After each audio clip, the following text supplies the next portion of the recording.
Hello, today I'm in Renault Scenic. In this video I'll show you how to enable and disable cruise control.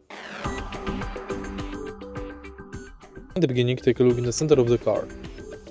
To enable or disable cruise control, simply press this button or switch it to middle position.